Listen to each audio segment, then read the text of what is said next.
Have you ever wondered what society doesn't tell you about aging and intimacy? If you're over 50, do you believe your desire for pleasure should simply fade away? Well, I'm here to challenge that idea. In today's video, we're diving into a topic that's rarely discussed openly: self-pleasure in your golden years. Yes, we're talking about masturbation. But before you feel uncomfortable or click away, let me tell you something surprising. It might just be one of the healthiest habits you can have as you age. Now, here's where it gets interesting. What if I told you that not engaging in self-pleasure could actually be harming your health? That's right. Ignoring this natural part of life might be silently affecting your well-being more than you think. Stick around, because by the end of this video you might find yourself rethinking everything you've ever heard about aging, intimacy, and the secret to feeling young at heart. Let's dive in. Now that we've opened the door to this conversation, let's step inside and really explore it. You might be wondering, how can something as simple as self-pleasure possibly affect my health?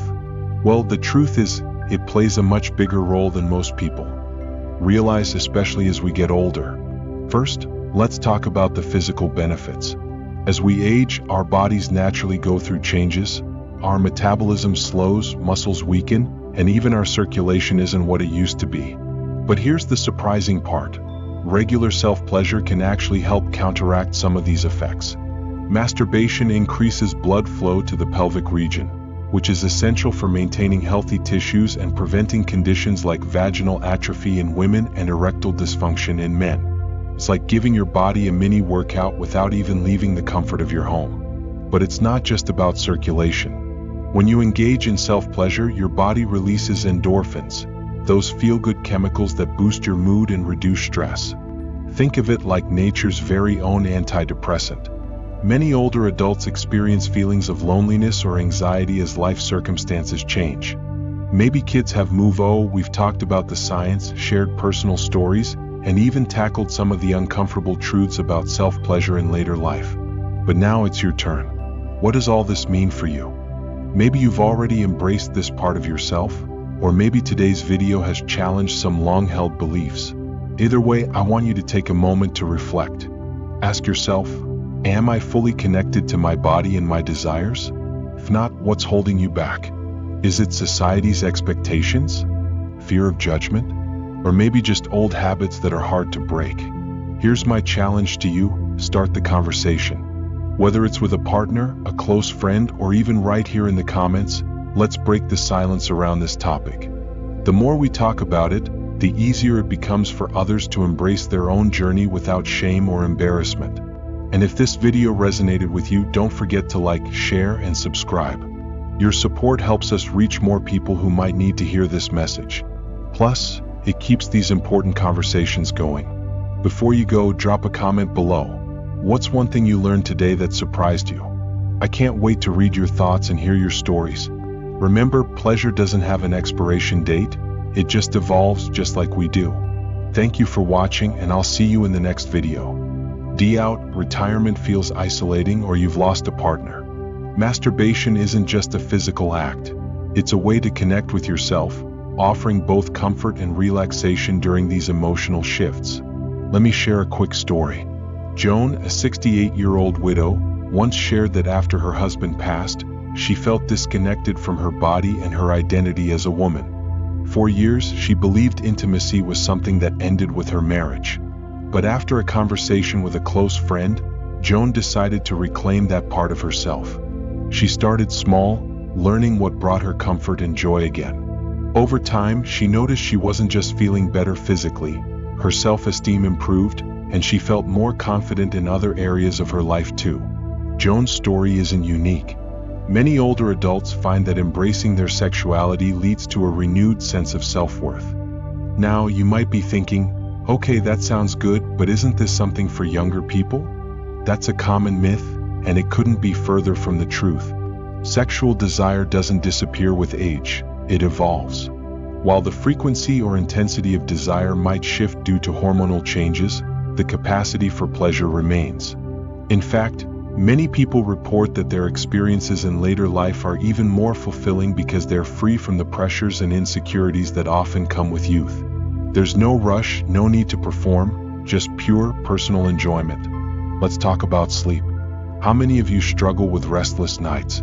Insomnia is incredibly common among older adults. But did you know that masturbation can help? The release of hormones like oxytocin and prolactin during climax promotes relaxation, helping you fall asleep faster and enjoy deeper, more restorative sleep. And we all know how important sleep is, not just for feeling rested, but for heart health, cognitive function, and overall energy levels. From a medical standpoint, self-pleasure also plays a role in preventing certain health issues. For men, regular ejaculation has been linked to a lower risk of prostate cancer. For women, maintaining sexual activity helps preserve vaginal elasticity and reduces discomfort from dryness, a common issue after menopause. These aren't just small perks, they're significant health benefits that can enhance your quality of life. But beyond the physical, there's something deeply personal about this. Masturbation allows you to stay connected to your body in a world that often tells us to disconnect as we age. Society tends to portray older adults as asexual, as if intimacy and pleasure have an expiration date. But why should they?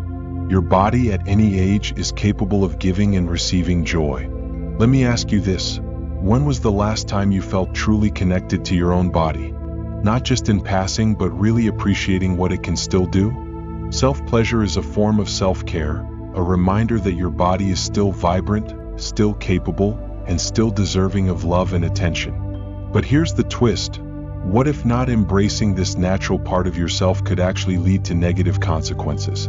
Studies have shown that suppressing or ignoring your sexual health can contribute to feelings of depression, anxiety, and even physical health decline.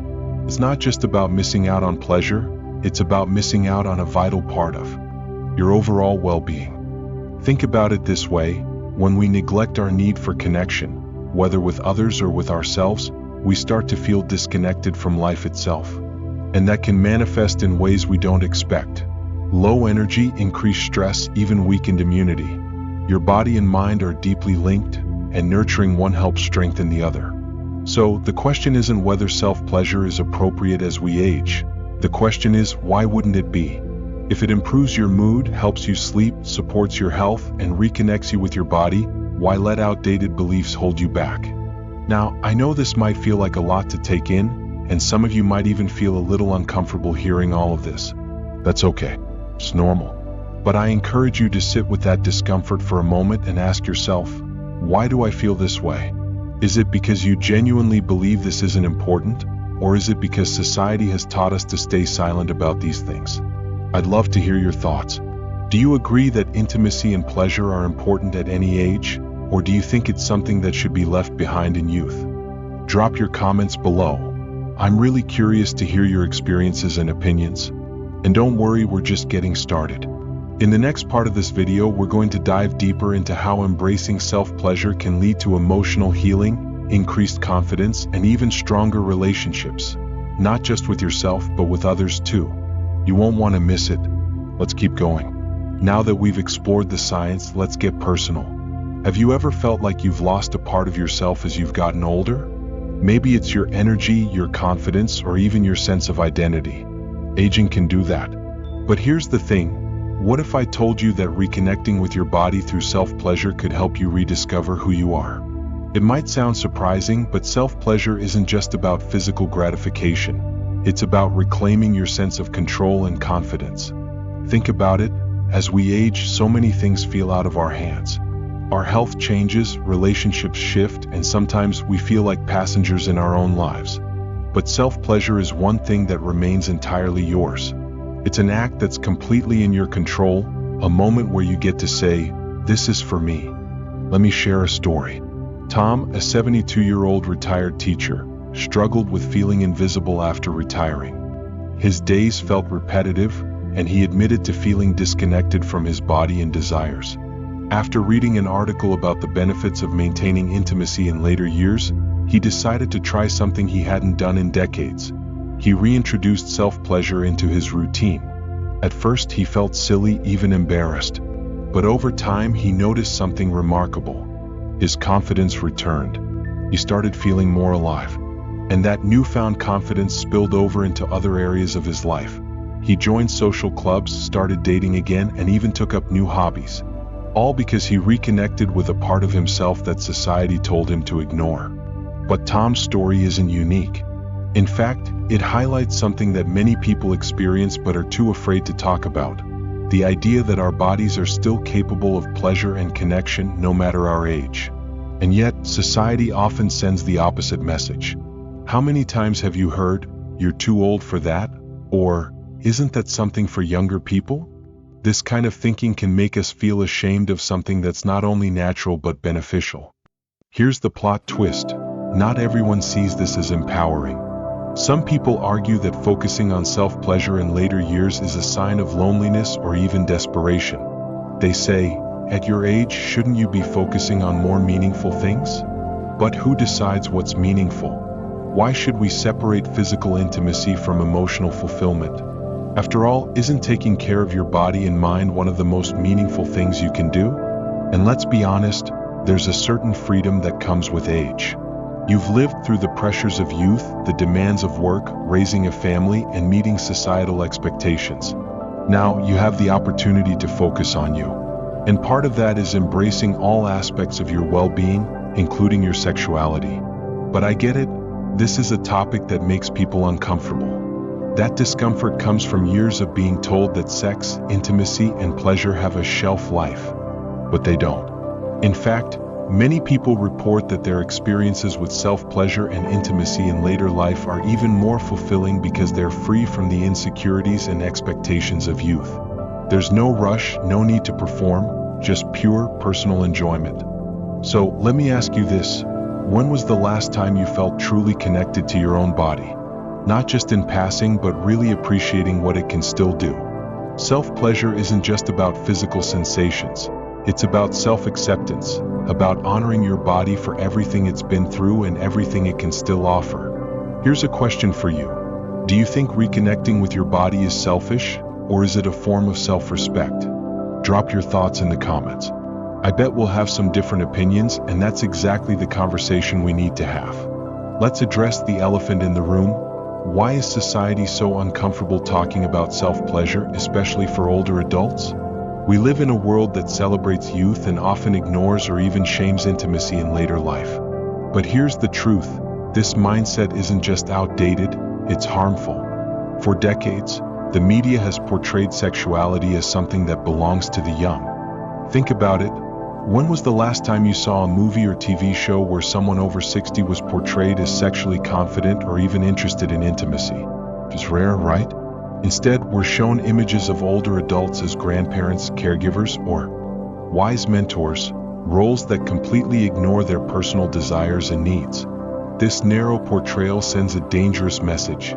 Once you reach a certain age, your sexuality doesn't matter anymore. But that's simply not true. Desire doesn't have an expiration date. In fact, many people find that their later years are the perfect time to explore their sexuality more freely.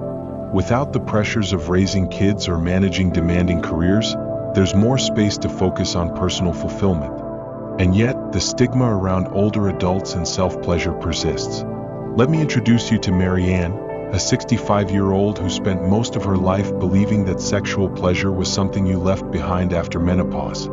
"I thought I was done with that part of my life," she shared. But after joining a local women's health group, Marianne discovered that many women her age were still actively exploring their desires. Encouraged by their openness, she decided to reclaim that part of herself. Today, she says she feels more confident, vibrant, and alive than she did in her 40s. For Marianne, self-pleasure wasn't just about physical satisfaction. It was about breaking free from the myths that had held her back. But not everyone will understand this. Here's where things get controversial. Some people believe that talking about self-pleasure, especially in public forums like this, is inappropriate or even immoral. They argue that it's a private matter, not something to be discussed openly. But let me ask you this: why should we feel ashamed of something that's natural, healthy, and deeply personal? By keeping these conversations in the shadows, we're only reinforcing the stigma that intimacy and aging don't belong in the same sentence. In fact, ignoring this topic can have real consequences. Studies have shown that suppressing or neglecting one's sexual health can lead to increased feelings of depression, anxiety, and isolation. It's not just about missing out on pleasure, it's about missing out on a vital part of your overall well-being. When we're disconnected from our bodies, we're often disconnected from life itself. And here's another twist. The medical community is finally catching up. More and more doctors are recognizing the importance of sexual health for older adults. They're encouraging conversations about intimacy, not just with partners but with oneself. Regular self-pleasure has been linked to a range of health benefits, from improved cardiovascular health to reduced stress levels. Yet, despite this growing body of evidence, many people still feel uncomfortable bringing up the topic with their healthcare providers. Why? Because society has conditioned us to believe it's taboo. So let's challenge that. Let's create a space where we can talk openly about these things without shame or embarrassment. Because the truth is, you deserve to feel connected to your body, your desires, and your sense of self, at any age. What do you think? Have you ever felt like society's expectations have held you back from embracing this part of yourself? I'd love to hear your thoughts in the comments. Let's keep this conversation going. Now, let's flip the script for a moment. We've talked about the benefits of self-pleasure and breaking down societal myths, but what happens when we ignore this part of ourselves? Here's where things might get a little uncomfortable, and not for the reasons you think. Most people assume that giving up on intimacy, especially self-pleasure, is just a natural part of aging. You might hear phrases like, "I'm too old for that," or "that's not important anymore." But what if ignoring your sexual health could actually be hurting you both physically and emotionally? Let's start with the emotional toll. Many older adults experience feelings of loneliness, isolation, and even depression as life circumstances change. Kids move out, partners pass away, or social circles shrink. When we ignore our need for intimacy, we're not just denying ourselves pleasure, we're cutting off a vital source of emotional connection. Studies show that people who maintain a healthy relationship with their sexuality tend to report higher levels of self-esteem, confidence, and overall life satisfaction. It's not just about feeling good in the moment, it's about feeling good about yourself in the long run. But here's the twist. Too much reliance on self-pleasure can also have its downsides. Surprised? Let me explain. While self-pleasure is a healthy and natural act, using it as a substitute for meaningful social interaction can lead to emotional detachment. It's one thing to enjoy personal time, but if it becomes your only source of comfort, it might be a sign that something deeper is going on. Take Richard, for example. After his wife passed away, he found solace in self-pleasure. At first, it helped him cope with his grief and feel connected to his body again. But over time, he began to rely on it more and more, withdrawing from friends and family. What started as a healthy coping mechanism turned into a way to avoid emotional vulnerability. Richard realized he wasn't addressing his loneliness, he was just masking it. This isn't to say that self-pleasure is dangerous, it's not. But like anything in life, balance is key. It should be part of a broader approach to self-care that includes social connections, emotional well-being, and physical health. When we rely too heavily on one source of comfort, we risk missing out on the full spectrum of what life has to offer. And let's not forget the physical implications. While moderate self-pleasure has numerous health benefits, excessive or compulsive behavior can lead to temporary issues like genital sensitivity or fatigue. In rare cases, it might even interfere with your ability to enjoy intimacy with a partner if you become desensitized to certain forms of stimulation. But again, this is about balance. The key is to listen to your body and recognize when something feels off. Now, here's the real controversy. Some experts argue that society's discomfort with discussing self-pleasure contributes to these problems. By treating it as a taboo topic, people are less likely to seek guidance when they need it, leading to feelings of shame or confusion. Imagine if we approach sexual health the same way we do diet or exercise, openly, honestly, and without judgment. How much healthier and happier could we all be? So what's the takeaway here? Self-pleasure isn't just about feeling good, it's about maintaining a healthy relationship with yourself. But it's important to recognize when it's enhancing your life and when it might be covering up deeper issues. The key is to approach it with mindfulness and balance, embracing it as a natural part of who you are while also nurturing other aspects of your emotional and social well-being. Have you ever found yourself relying on certain habits, whether it's self-pleasure, food, or even work, to avoid dealing with deeper emotions? How did you find balance? Share your experiences in the comments. You never know who might be going through something similar and could use your insight. Oh, we've talked about the science, shared personal stories, and even tackled some of the uncomfortable truths about self-pleasure in later life. But now it's your turn. What does all this mean for you? Maybe you've already embraced this part of yourself, or maybe today's video has challenged some long-held beliefs. Either way, I want you to take a moment to reflect. Ask yourself, am I fully connected to my body and my desires? If not, what's holding you back? Is it society's expectations? Fear of judgment? Or maybe just old habits that are hard to break? Here's my challenge to you: start the conversation. Whether it's with a partner, a close friend, or even right here in the comments, let's break the silence around this topic. The more we talk about it, the easier it becomes for others to embrace their own journey without shame or embarrassment. And if this video resonated with you, don't forget to like, share, and subscribe. Your support helps us reach more people who might need to hear this message. Plus, it keeps these important conversations going. Before you go, drop a comment below. What's one thing you learned today that surprised you? I can't wait to read your thoughts and hear your stories. Remember, pleasure doesn't have an expiration date. It just evolves just like we do. Thank you for watching, and I'll see you in the next video.